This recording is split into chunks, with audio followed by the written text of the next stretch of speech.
জয় যিশু। আমরা জানি বড়দিন মানে প্রভু যিশুর জন্ম।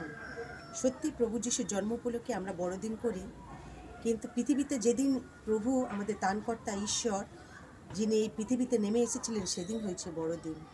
তাহলে ছোট দিন কোনটা? যেদিন আদম হওয়া এই জগতে পাপ করেছিল সেদিন হয়েছিল ছোট দিন। তাই আজকের আমরা সেই শপথ করি, আদম হাওয়া আমাদের জন্ম পিতামাতা যিনি এই পৃথিবীতে সেই আদম হাওয়াকে তৈরি করেছিলেন, সেই আদম হাওয়ার মতন যেন না আমরা পাপ করি। তিনি সমস্ত কিছু দিয়ে ভরিয়ে দিয়েছিলেন, তিনি কোনো কিছু অভাব রাখেনি। তিনি জানে মানুষের কি কি প্রয়োজন আছে। তাই আমরা সকলে চিন্তার ভাবনার ভার যেন আমাদের পিতা ঈশ্বরের কাছে ফেলে দিতে পারি। তিনি আমাদের সৃষ্টিকর্তা, তিনি আমাদের পিতা, তিনি আমাদের বন্ধু যিশু। কেউ যদি 10 টাকা ধার দেয়, তার পরের দিনে এসে আপনার কাছে সেই 10টা টাকা চাইবে। কিন্তু প্রভু আপনাকে এই যে শ্বাসবায়ু, অক্সিজেন নিতে সাহায্য করছে। প্রভুকে কোনোদিন বলেছে তুমি এত অন্যায় করছো, এত পাপ করছো, তোমার কাছ থেকে সব কিছু কেড়ে নেওয়া হবে? কিন্তু তিনি বলেননি, কারণ তিনি আমাদের ভালোবাসেন। তিনি আমাদের ভালোবাসার ঈশ্বর, তিনি আমাদের শান্তির ঈশ্বর।